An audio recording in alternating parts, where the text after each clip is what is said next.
What's up, everybody? It's Frederick Douglass Bussey, and we are back for the third podcast of the day. You may just be watching one, this may be your first, whatever the case may be. We're super excited to have our guests for today, and I can't wait for you to hear what they have to share about who they are and what they're up to.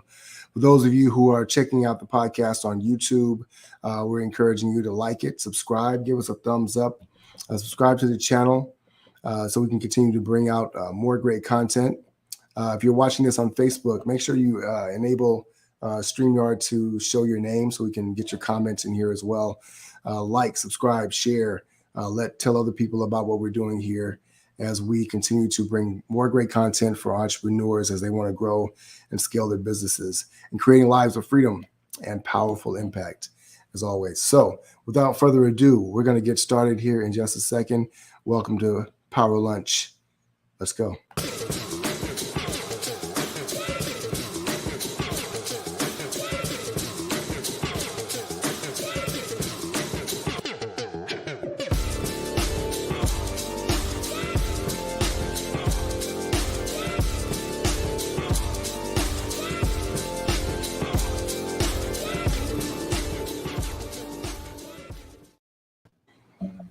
Welcome to Power Lunch. This is Frederick Douglass Bussey, and I'm excited to have our guest for today. She is an entrepreneur, and I guess you would say one of the smarter entrepreneurs that you're ever going to meet, just by the topic alone, by what she does and how she helps people. She has 8 locations for her business, and I'm going to let her share with you exactly what it is and what it does. But please welcome with me none other than Ms. Melissa Hergert. How are you, Melissa? Good. Thank you so much for having me.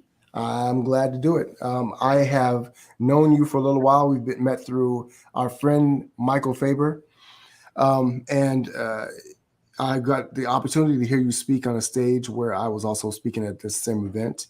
And your presentation was incredible. It made me curious. It appealed to my nerdy side as well, to be able to kind of dig deeper into the information that you share. And why don't you tell everybody a little bit about who you are and what you do? Okay. Well, I am originally from San Diego. I live in Atlanta. I came here back in 2007. My mom, sister, and brother originally from here. They moved to San Diego in 82, and then I was born the next year. I'm from a mixed family. My sister, we have same mom, different dads, but she was born in the 70s. So our mom's white and my sister is black. And she was born in the 70s in Buckhead, Georgia. And so as you can imagine, like a white woman with a black child in the 70s in Atlanta. So they took off, and that's how I ended up being born in California. So then I ended up never thinking I would live here in Atlanta. I actually moved here to get away from a very toxic relationship. And my mom was here taking care of my grandfather. So I was like, I'm just going to go visit for a month. I ended up staying, and I attended Life University, which is a chiropractic college here. And I thought I was going to be a chiropractor, and I decided I didn't want to be. So I found what I do now, which is neurofeedback therapy. And it's a brain therapy. It's a form of biofeedback. So we actually do, it's called a brain map, or an assessment of the brain activity. We put this funky little cap on, record the brain activity, and then we offer a therapy that helps retrain the brain wave patterns. I want to know how you got into that. But before we do that, let's talk about you growing up in California. Yeah. Your family being from the South, but you grew up out West. And it's not an uncommon story. A lot of people make these travels around the country to kind of set their roots up in different places. But what was it like growing up in California for you, especially knowing the history that your family had and kind of the reason why they left in the first place? Yeah, well, I'm learning more as I get older about all the history of it. So for me, I just thought that my mom's family kind of like disowned her because of having a mixed child. And so she took off, and I was actually born while my mom was in a homeless shelter. So yeah, my mom, she's from money, but she didn't accept the help of her family, decided to go to San Diego, which you think about in San Diego, it's beautiful. Everyone wants to go to San Diego, everyone wants to stay in San Diego, but there are areas of San Diego that aren't nice, right? Like they're the hood. Right. So I actually grew up in the hood. I was the only white girl in the neighborhood. They call me White Girl Melissa, and the gang. There were gangs, there was drugs, there was all of it all around me, and so growing up for me was not a normal like, oh, look at this blonde hair, blue eyed girl from San Diego. Looks can be deceiving. I definitely was not raised as your average California girl. My mom was on welfare. She was able to buy her own home eventually in the hood. And I grew up there just watching my mom and sister hustle. My dad was a heroin addict, so he wasn't around.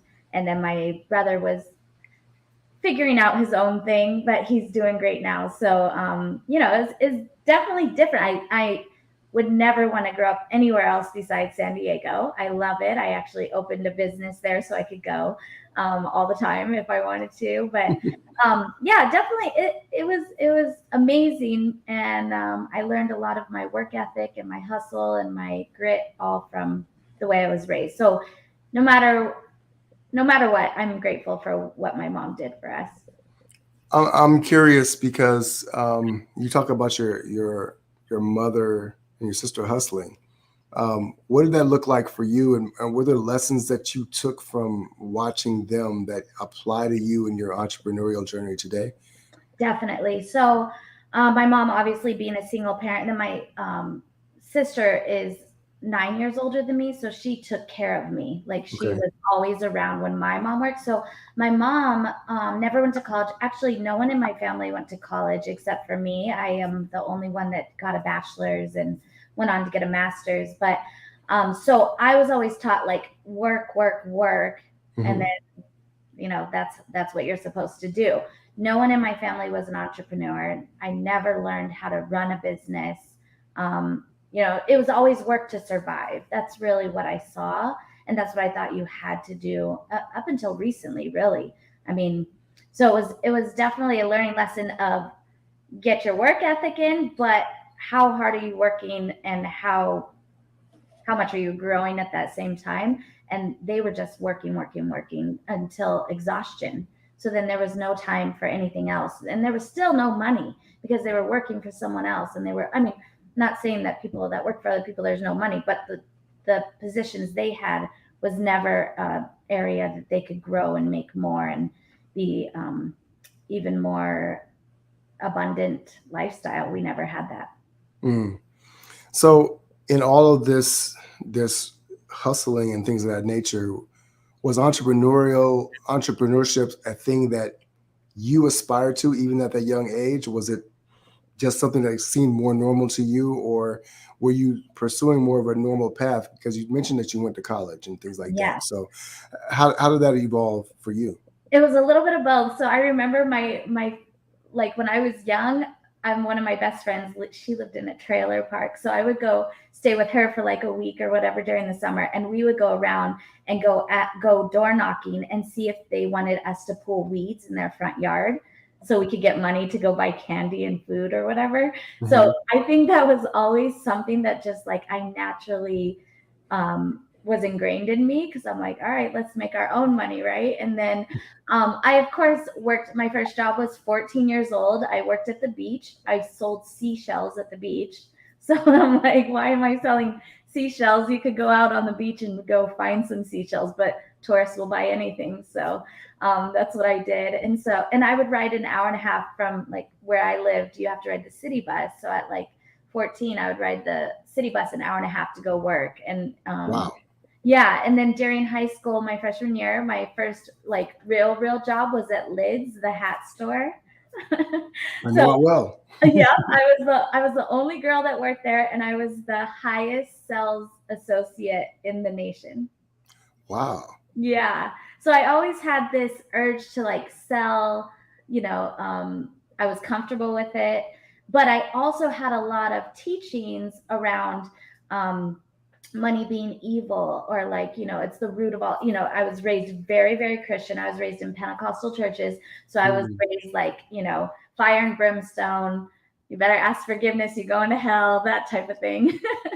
But so I had to really, even as I started this business that I own now, I had to change my mindset that, like, as I become more successful and do make my own money, I can employ others, I could give more by making more. And so it's definitely been a journey of like getting a little bit of what I learned, but changing my thought process about it, and realizing like not everything you're taught is true.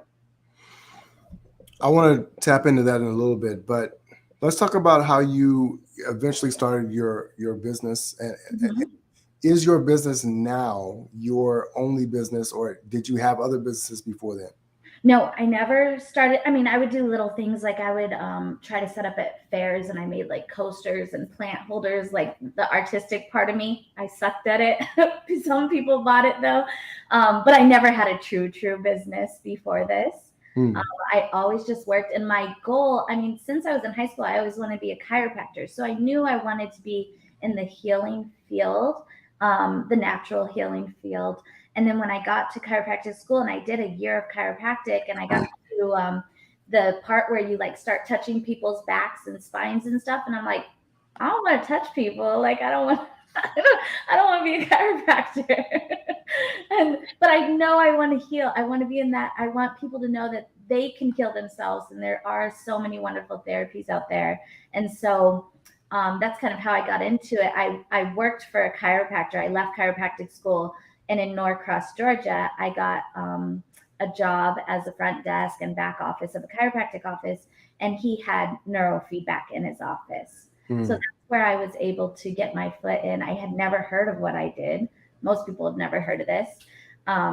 It's been around since the 60s, but it's just, it's not very well known yet.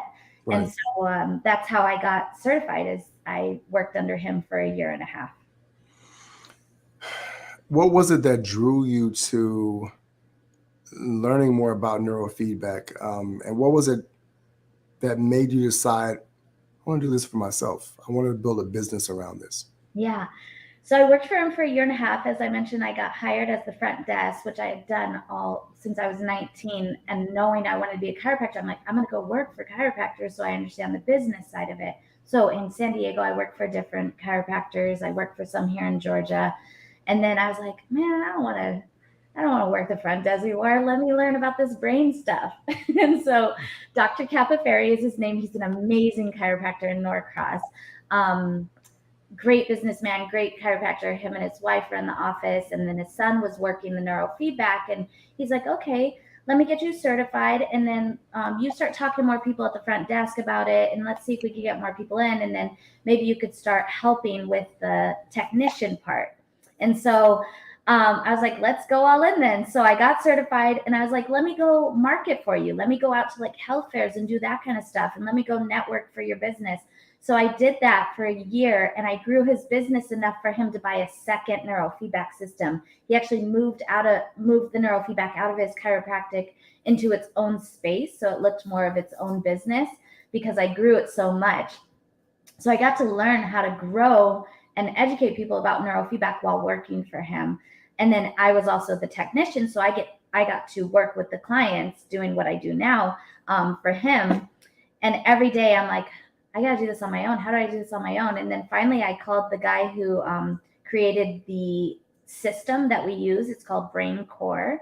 And I called Dr. Guy and then Ziada, and I said, can I open my own business? And he's like, yeah, where do you want to start? When do you want to do it? I was like, what? How am I going to do that? He's like, you're already certified. I know you're going to be great for the business. Here's a payment option. So I was like, okay, well, I don't have any money because I was working like for 17 an hour. And I re-enrolled in school, and I got a student loan because I couldn't even qualify for a business loan, which is ridiculous. But got qualified for student loan, and I took my $4,000 stipend check and I started my own business. Wow. Yeah, And how long ago was that? 9 years ago. 9 years ago. And so you had never run a business before.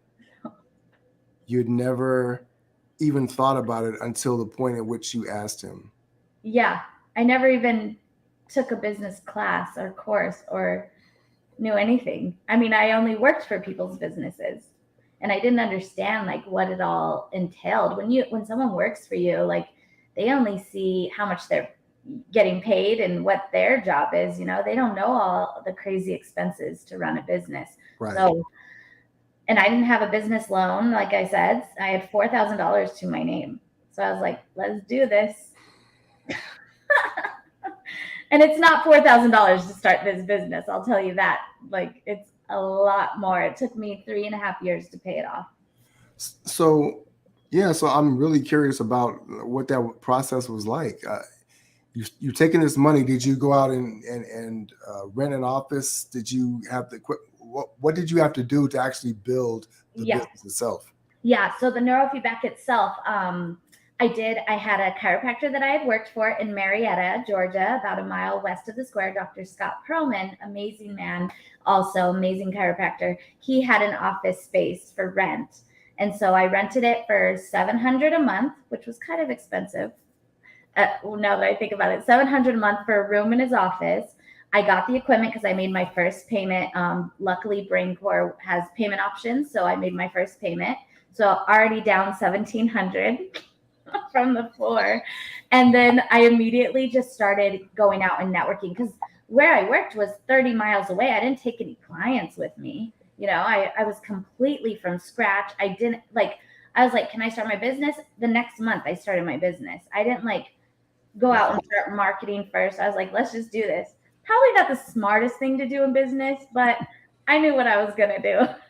So yeah, I just started getting out networking. I started learning more about different network groups in the area, getting my name out there.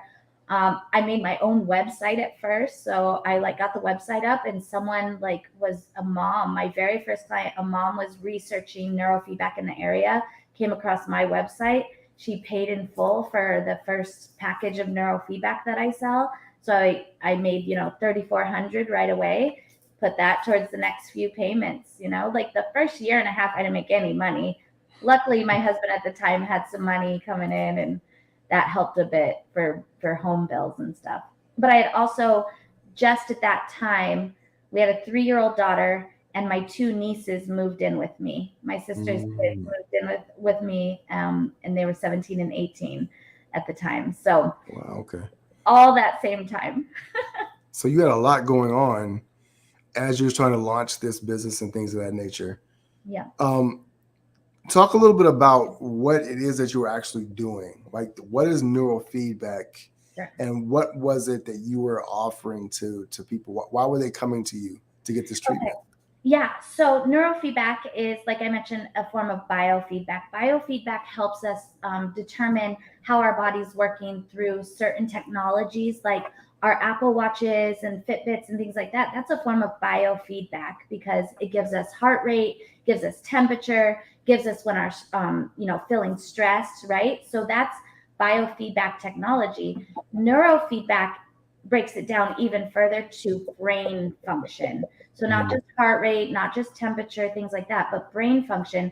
So we put the cap on, we record the brain activity, and that it gives us a 14-page report of how the different lobes in the brain are functioning at the electric level.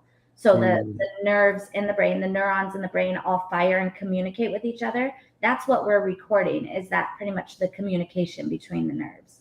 So when people come to you, then what are some of the challenges that they're experiencing that or the problems that maybe they're having that they're looking to you to get answers for? So neurological symptoms, and everyone's like, what is that? Well, neurological symptoms are things like ADHD, insomnia, anxiety, post-concussion is a big one, like memory loss and depression, PTSD. So everything you could think of about mental health, that's what we are able to quantify through this recording of your brain function. So most people are like, because think about it, like in mental health care, you go to a psychiatrist to get medications for your anxiety, depression, insomnia. You go to a counselor for cognitive behavioral therapy. very Right. important.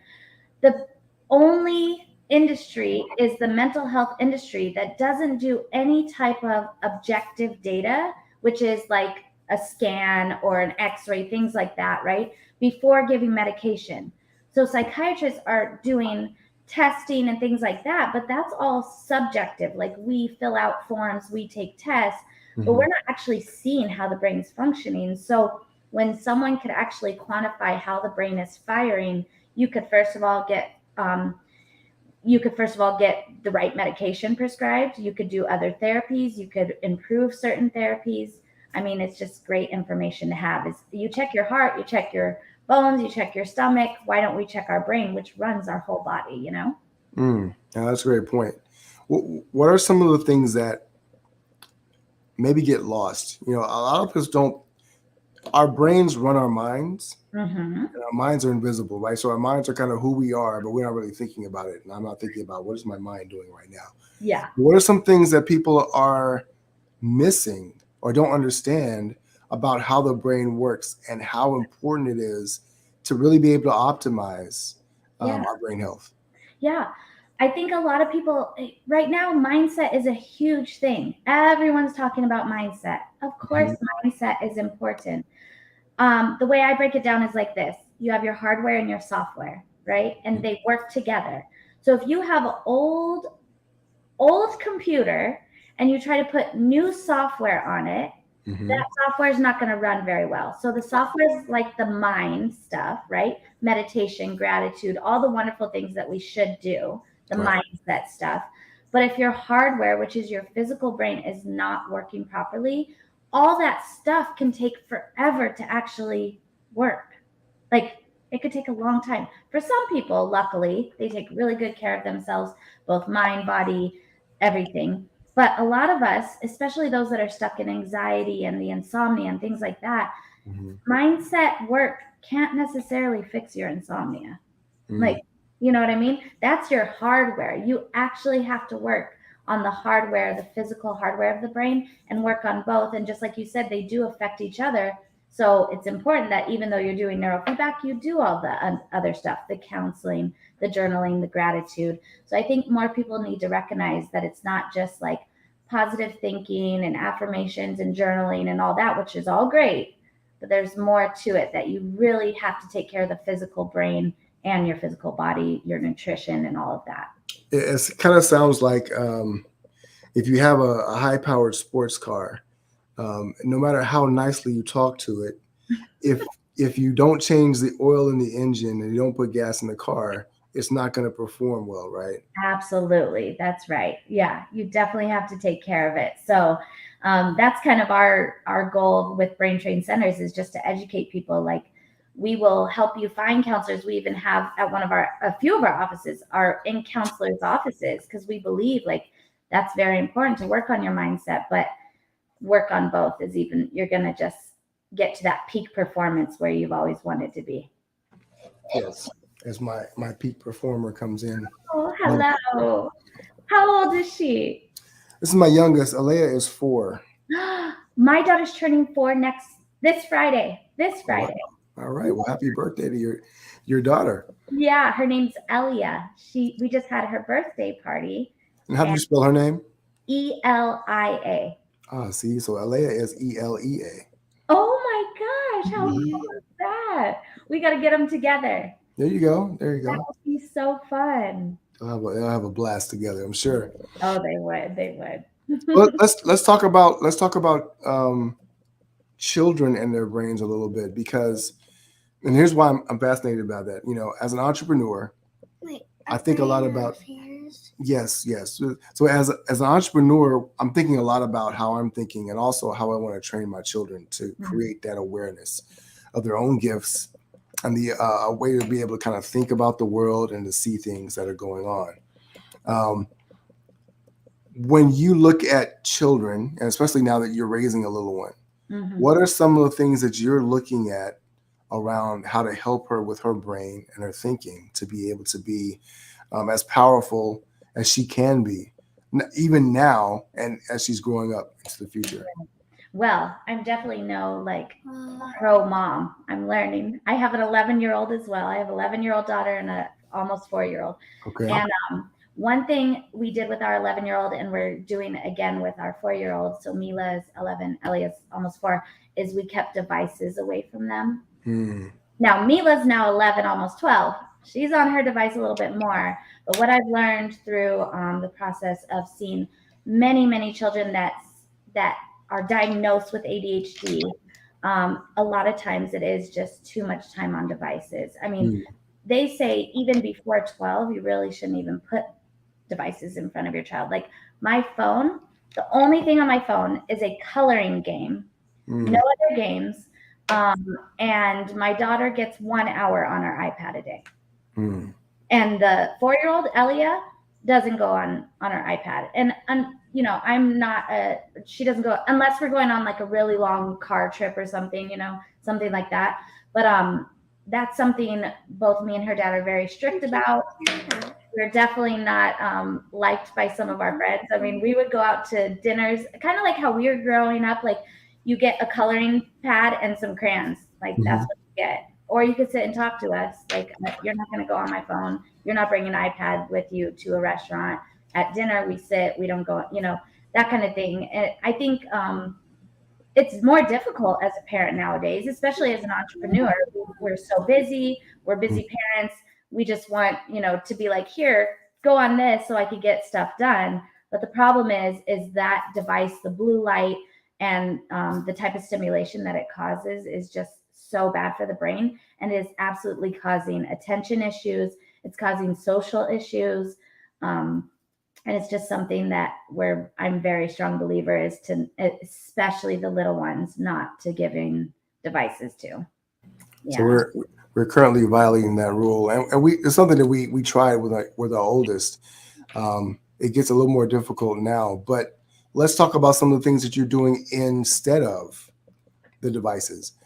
How are you trying to affect the positive development of their brain? Are there particular toys or games or things of that nature that are helpful?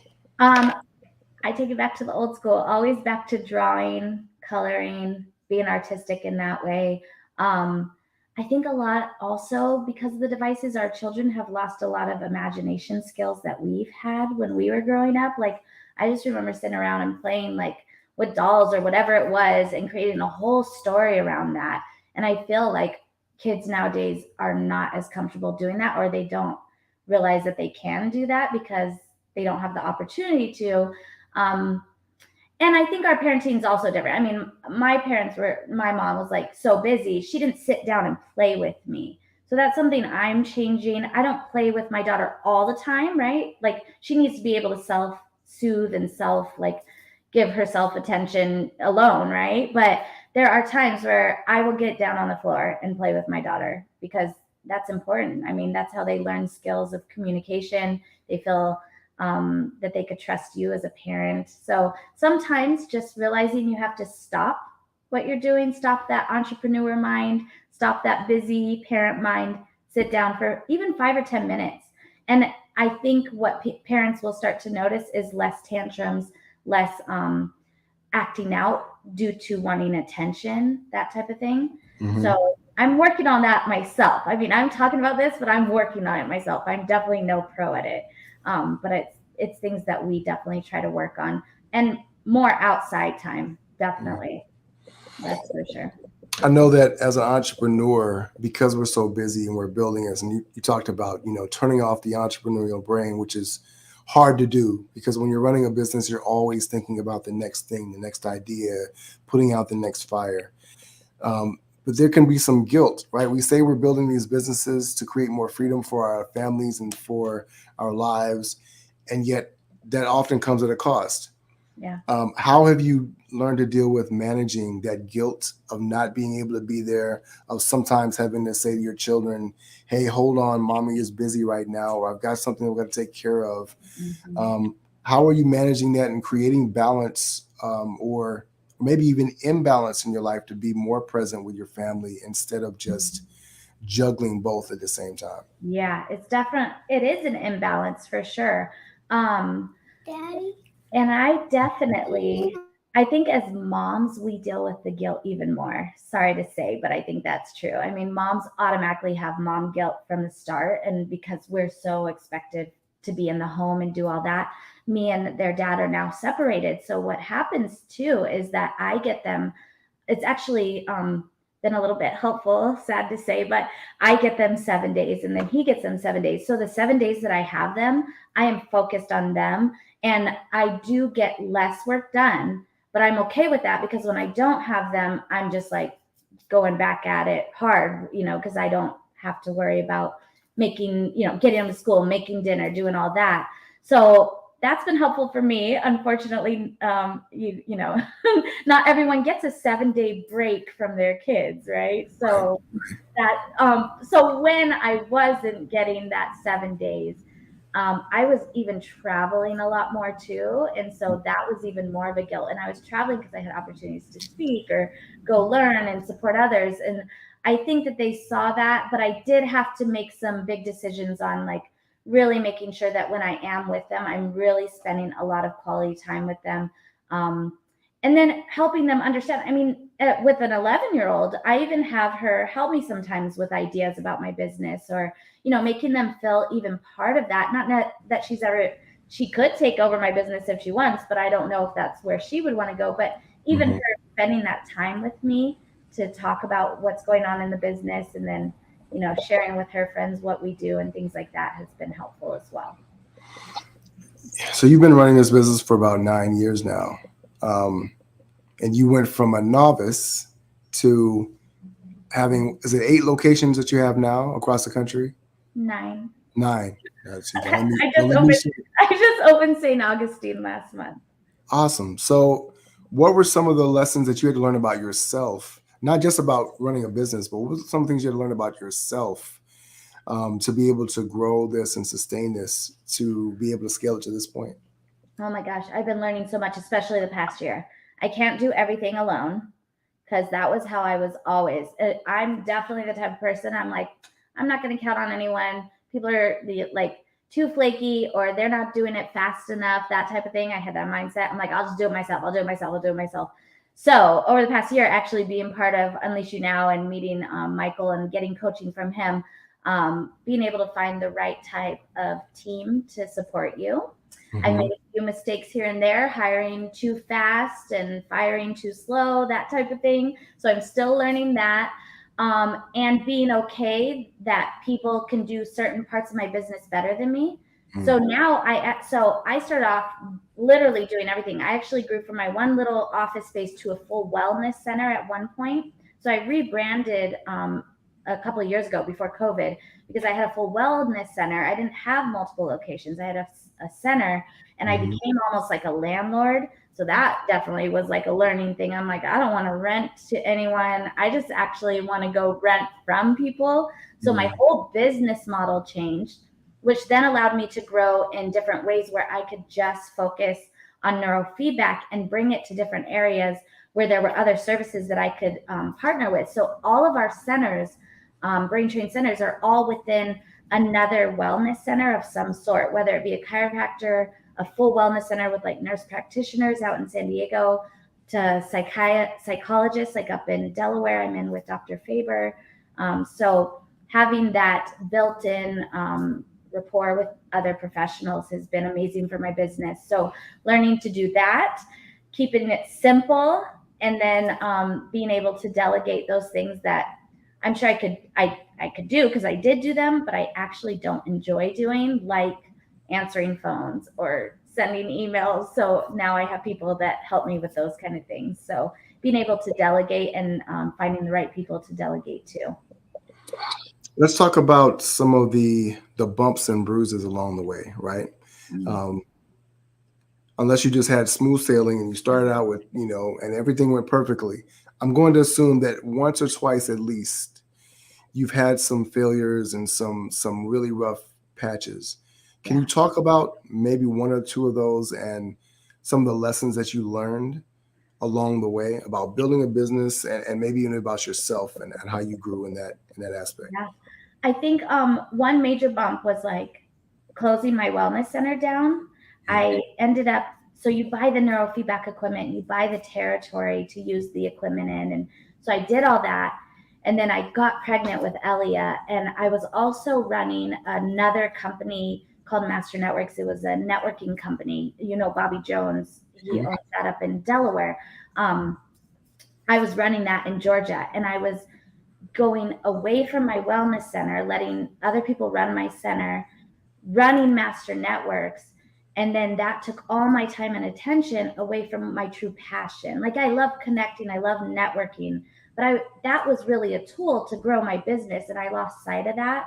Mm-hmm. And then it became where I was resentful and all that kind of stuff. So then I ended up closing my wellness center down because I got pregnant. I had 367 members of Master Networks all across Atlanta. I was driving all the way from like Douglasville all the way to freaking Alpharetta, Lawrenceville, all that, just like completely took my focus away from what I was meant to do, which is neurofeedback.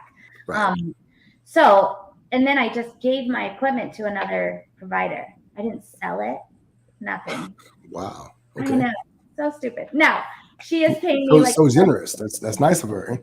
So ridiculous. Well, she is paying me a monthly fee now to help cover like software fees and stuff like that. But that was a huge lesson. I'm like, I'm never going to do that again. So now that I have developed brain train centers in all these locations, people are asking to partner with me.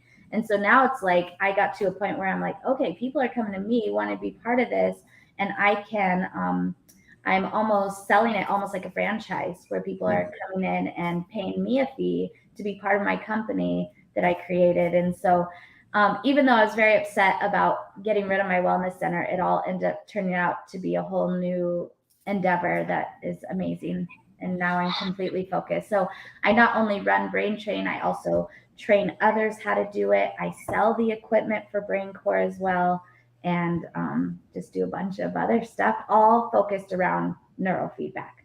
That's incredible. That's incredible.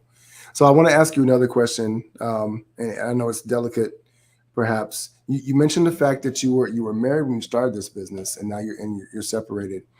For entrepreneurs, we know the balance, the juggling act, right? And so the ups and downs of building a business can strain a relationship. Yeah. Are there any lessons that you've learned along the way, maybe that you would share with another entrepreneur as they're navigating building this business, but also having a relationship that they feel is important to them, but it's a challenge, kind of doing the dance between the two? Yes. I think life already is hard enough in a relationship with the outside world.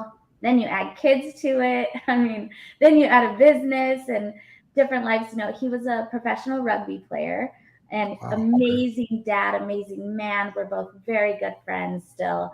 And so he was traveling. Even when I started my business, he was across the whole world playing in World Cups and doing his thing. And I was doing mine. I think that's important, that you both have your passions and you're going for them. But just like you have to take time out for your kids, you have to take time out for each other. And that's something we didn't do. Like, we didn't go on dates. We didn't go spend just adult time together to talk about life, to do things that we enjoyed together. And I think sometimes that might even be growing a business together. But I think also you need a little bit of that imbalance of going on a date and not talking about business, going out, having some drinks, having some fun, having a good dinner, just spending adult time together. Pay for a babysitter if you don't have family here. I think that's so important because you lose sight of like the passion that brought you together in the first place. And sometimes it just starts to fizzle out, and that's okay too. But I think if you're with the right one, then spending those times together is really important. It brings to mind something else. And I think that's really great advice. It brings to mind something too, that maybe a lot of times we talk about delayed gratification. And I'm talking about this in terms of brain health, right? Sometimes we believe that we have to earn the right to treat ourselves well. Can you talk about that in terms of how our brains maybe operate, how it relates to the success of your business as well as your family or relationships? Have you learned any things around that? Oh, well, our frontal lobe has a lot to do with impulse control. And Mm, I'm the type of person, I'm going to be very honest here. When I want something, I'm going to go get it. And so and I don't think about it always at first. And sometimes I'll say things that I shouldn't say because I didn't think about it. And that's my frontal lobe not working very well. mm, So, just like I said earlier, I took my $4,000. I had no plan. I had no clients, no marketing to do my business. I don't recommend anyone do that unless you know for sure that you're going to make it work. But it is definitely hard. Having support, having a plan, but also not getting stuck on the plan that you've made right. is also the thing. So it's like there is, I will say, a balance of gratification is like you do deserve it, go for it. Don't take too long going for what you want, but also make a plan and make sure you're doing it properly. And then you'll have a little less stress, I would say. You're still going to have stress no matter what, which is a good thing. You got to have stress. That's what keeps us going. So there's that. I think, Talk. Can you talk about that a little bit? Because a lot of people think of stress as being negative. We're trying to oh, eliminate stress so much in our lives. How can stress contribute to you actually being more successful? yeah. So there's different types of stress, and eustress is a good stress, right? So um, it I think it's just the way that we process it. And when Mm, our brains are working properly, we can process stress. Stress is an everyday mm, thing. Like it just depends on how we process it. So my stress of being stuck in traffic is going to be a lot less stress for someone that has to do that every single day and just, wakes up with the mindset like, damn, I got to go drive in traffic. So I think the way we look at it, the way we process it, and how it truly affects us in a long term. Like me being stuck in an hour of traffic is not going to affect my life 10 years later. So I think being able to process that information is important too. Just kind of living in the present and realizing that nothing lasts forever. Um, and some stresses are not good, definitely. Like when we don't take care of our bodies or when we put them under too much stress, they shut down, right? We get sick, we can't function the next day, we can't. So that's where I always talk about like how important sleep is. So if you're not sleeping, your brain's not healing from the stress and the toxins that we accumulate throughout the day. So the more sleep we get, the better we function the next day. Um, Good sleep, not more sleep. I don't mean like you need 12 hours, but good, healthy, regulated sleep. So there's definitely good stressors. Exercise is a good stress on the body, but if you exercise too hard, you're going to hurt yourself. You're going to pull things like that. So just being aware of the types of stress that you put yourself purposely into, or the ones that just unfortunately come your way, and being able to know that it doesn't last forever, and that if you process it maybe from a different point of view, that you'll get through it. You mentioned the fact that uh, we can exercise our bodies and we can enjoy ourselves in that way. Are there ways that we can, either through stress or other things, actually injure our brains? And maybe it's in some ways that we're not even thinking about. Yeah. I'm going to say one that a lot of people I don't think truly think about. It's our food, our Hmm. nutrition. And they just think like, oh, especially entrepreneurs, I'm in a hurry, or parents, I'm in a hurry, I'm busy, let's drive through McDonald's. Like Hmm. what we put into our body immediately affects our whole central nervous system, our brain, our spine. Then it affects everything else in our body, right? Our Hmm. gut.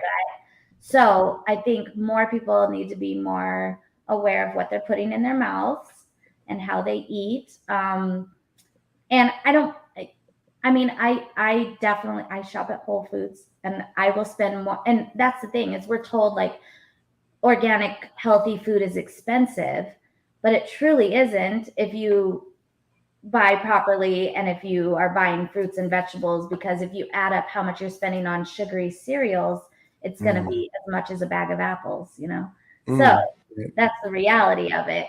And it doesn't necessarily even have to be at Whole Foods. You go to Aldi, Lidl, like Trader Joe's, Kroger, all these places now have organic and they have specials and all that. So I think, especially our fruits, there's something called the Dirty Dozen, and it's mostly fruits and vegetables, mainly the fruits that have like no hard shells on them, like oranges and pineapples have the rough.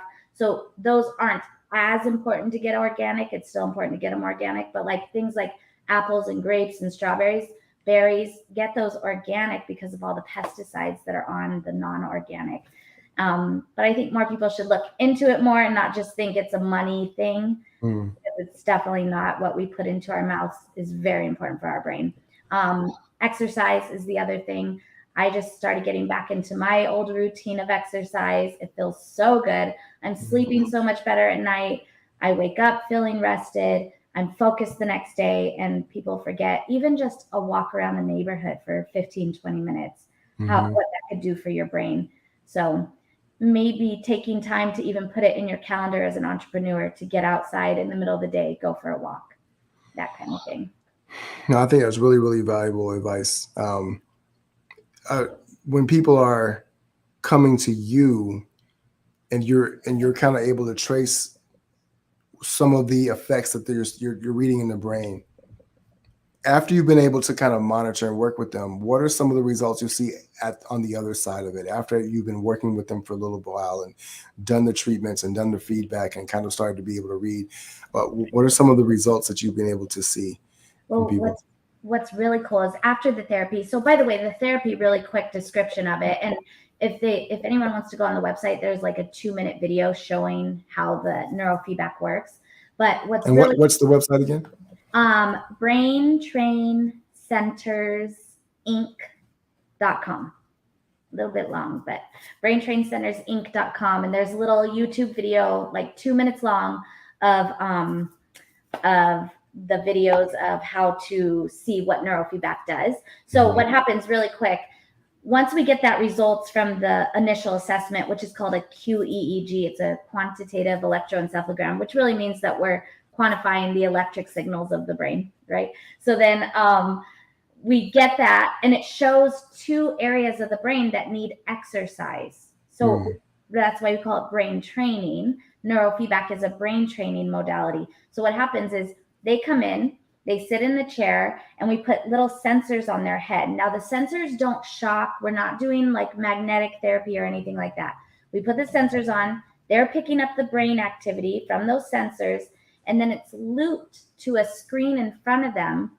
So every time their brain goes into the proper pattern that we are trying to train more of, the screen in front of them is giving them a positive feedback, which would be like a bright screen and loud noise. So they're watching like their favorite show. So every time they're focused and calm and concentrated, the screen's bright and it's loud. But as soon as the brain goes into a negative pattern, the screen shuts down and the volume goes down. So it's giving a positive, negative feedback directly to the brain function. So that's where the feedback comes from in neurofeedback. It's feeding back to the actual neural connections of the brain. So they sit and do this 2 to 3 times a week in office, or they rent home units and they could do it at home faster and do it every day. So that's the therapy. We're not sitting and talking. We're not counselors. We do neurofeedback. That's what it is. 30 minutes at a time. It's actually exercise for the brain. So people, some of the side effects could be like people get tired. They might get a little bit of a headache. They need to drink more water because it's really exercising the brain to work in a new function. So then after they do, let's say 30, 40 sessions over 3-4 months, then we do a new brain assessment. And then we're able to see the before and after of where the brain function actually changed. So then we're seeing it on a report on the analysis. And then we're also hearing from them like anxieties come down, or they're sleeping instead of 4 hours a night, they're getting 6 or 7 hours a night. So those are the types of benefits that we're hearing from our clients. You know, their children are focusing without medication, or they're able to calm themselves, like sensory. We work with some children with autism, so sensory becomes more regulated and things like that as well. We've even heard some children with autism start to speak more. Those are, yeah. So we've had everything from brain injuries, like extreme brain injuries, like almost coma, and then them starting to move and make noise a little bit more, all the way to just peak performance of like CEOs or professional athletes that just want to get more in the zone. So we work everywhere in between.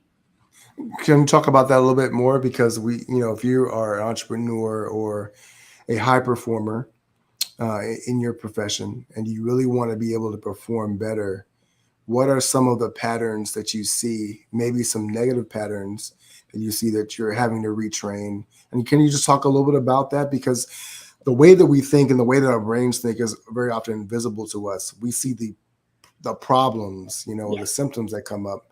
But sometimes it's just like that's just how we think things are. We get acclimated to that. So can you talk a little bit about those two extremes? Like you want to be performing at your best, but you're not. yes. So a big, like you said, especially entrepreneurs, we do this. We're like, oh, that's just the way it is. Oh, I just don't sleep. That's the way it is. That's a Hmm.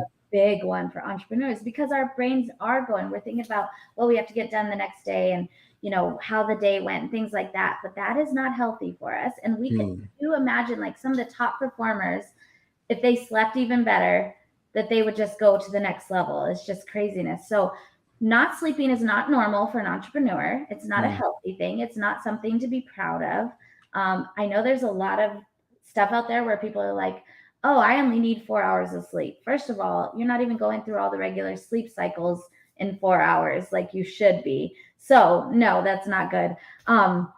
So they do that. Insomnia is a big one for the entrepreneurs that come in. And then those that are just, they do let the stress get to them. So then they become a little anxious or they become, they get kind of stuck in this fog of stress or whatever it may be, almost where it looks like depression, but it's really just lack of motivation Hmm. because of letting that stress build up and not dealing with it. So that's another big one. What else with peak performers? I think those are the major ones that we see with the entrepreneurs is the insomnia, and then they start to get this lack of motivation or like the ups and downs. We all have those, but sometimes they get stuck in the down of it. So Yes, I mean, and that's a really important thing because if you get stuck in those patterns for a long period of time, obviously your performance goes down, but it has real world consequences, right? You sure. start making mistakes and things of that nature. Um, have you seen people come in? Do people typically wait until it's very very extreme before they're doing that, or do you see people that are, you know, like the person who's in peak condition and like I'm joining the gym because I want to stay in peak condition? Yeah. What what does that spectrum kind of look like, and how do you counsel people as they're coming in to deal with their brains? Yes. So I've had a little bit of both. Definitely more of the ones that have waited so long or they've tried everything else Hmm. first, right? And they're just still stuck. Um, Actually, up in Delaware, I had a client who has been on this year and a half journey of bettering his brain and health. And he chose to do neurofeedback just to take him to that next peak performance. That was one. And he thought that he already was sleeping well. And then he did neurofeedback. He slept even better. Like that's some of the feedback he gave me. So he got more done. He focused better. He's actually making some decisions on changing his business up that he hadn't thought about before. So it's kind of opened this like portal of change and growth in him, both in his personal life and in business. I don't have many clients like that. I would love more clients like that, that peak performance. Almost, we want to call it like preventative care, those that are really believers of taking care of yourself before it gets to that point. And I wish that our world did that a little bit more, but unfortunately it doesn't. So we do see mostly the ones that are just like at their, last straw, wits end, and ready to finally make a change. But it's not too late. If yeah, it's never too late. Is what you're saying? Never too late. I've worked with as old as 86 years old. Wow. Yeah, 86. Youngest is 4.5, up to 86. And the 86-year-old was on depression meds for many, many years. And I do want to say we never tell people to come off their medications when they do the neurofeedback. But what happens is the brain starts to change chemically and hormonally. And so the medication that they're on usually starts to be too strong for them. So their Mm. prescribing doctor, if they're great doctors, will slowly start to bring that person down off of their meds in a safe way while they do Mm. the neurofeedback. That's really important then if you're on medication and you're wishing you really want to get off of it because Mhm. obviously that's the ideal thing to be living without it. So Yeah. okay, so it's Yeah. a progressive type of therapy as well. It is. It is. And we, again, like we would never tell anyone to not take their meds. We want them to stay on it and make sure that they're working with their doctor along with us. And so it is important that they do that. And some people, that isn't their goal. I mean, that's something you ask, like, how do we talk them through getting started with us? Is like, we do find out their goals. Like, if they are on meds, do you want to come off the meds, or you're good with it? You just want better performance. But here's some things that could happen. Side effects could happen, things like that. So it is important that we know what their expectations and goals are. And I think every entrepreneur should do this, no matter what service you're offering. Find out your client or customer's expectations and goals, so then you're able to meet those or not meet those, and maybe send them to someone else, which I've done before.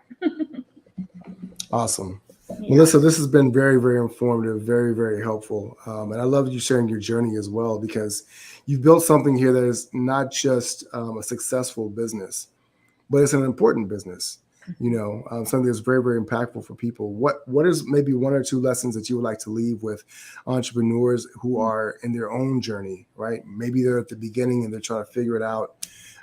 Maybe they are a little bit further along, but they're kind of stuck, and they want to be able to continue to get more momentum, continue to move forward towards the passion, or recapture the passion that they've had. What are one or two lessons that you would leave with people as we get ready to wrap up today? I would say something I learned recently is to invest in yourself, not just in your business, because you are what runs your business. So if you're not investing in yourself, whether that's eating healthier, working out, taking care of your brain, taking care of your body, or just choosing to relax sometimes and do nothing, it's okay to do that, because your business is still going to be there. Clients are still going to be coming. There's plenty of business to go around. So I think that's one lesson I definitely learned. Like, if you know you're in your passion, you're serving the right people, they're always going to be coming to you.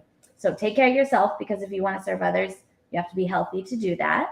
And just take those steps. Like, I may have not have done it the right way with my $4,000, but I made a move and I made it happen. So if there is something new you want to add to your business, maybe just take that first step, whether it's writing it down, but then actually doing some action to make it happen. So don't get stuck and just not do anything. Love it. Love it. Melissa, how can people find you? They can find one of the brain train centers in their area. Yeah. And how can they just follow you and learn more about you as well? Yeah. If you want to friend me on Facebook, Melissa Hergert. My Instagram is Brain Train Centers CEO. That's my Instagram. Brain Train Centers Inc. You could reach out through email through that. We have a little chat box. You could ask questions and get to one of us. But we do have offices all the way from Atlanta, Florida, Hilton Head, Las Vegas, San Diego, and Delaware. And hopefully a few more opening in the next year, maybe Austin, Texas, Dallas, Texas, few in the works. So, and if you are interested in partnering up and if you are in the health field and want to add neurofeedback, definitely reach out, and we could either partner up, or I could help you get started with the equipment that I use through the company I use. How many centers would you like to have, in your dream scenario? Okay, so that's the thing. I don't write it down. I'm saying write it down. Because I feel like if I write down a number, then like I don't have a cap. I don't have a cap on it. Who knows? I mean, the reality and the way I've structured my business now, where it's partnerships, it's not just me. It is me behind it and my creation, but finding the right people that want to partner and just being able to expand that way has been amazing. And so, I'm open to whoever is on the same, wave as me. Let's get it done. I love it. I love it. So we're gonna write down 1,000 centers in the next 10 years. Okay. Let's make it happen. That works too. Let's do it. I might then have to truly turn it into a franchise, and I'm not trying to do that yet. I don't want to pay franchise fees. I hear you. Well, there's a lot of different ways you can do it, and I love the way you're building it now. And we want to really thank you for coming and sharing your story, sharing your experiences, and teaching us more about our own brains, how we can stop injuring our brains and actually take care of ourselves in a more powerful way. Thank you so much for having me. This has been fun. Absolutely. Thanks to all of you who have stopped by to watch this episode of Power Lunch. Hopefully, it's been valuable for you as well. Be sure to check out Melissa, follow her, and learn more about how you can treat your brain much better. And if you're in an area where there is a brain trained center, make sure you make an appointment, stop by and see her, check her out. Yeah. For everybody else, thanks for stopping by again. I'm Frederick Douglass Bussey. As always, ever forward.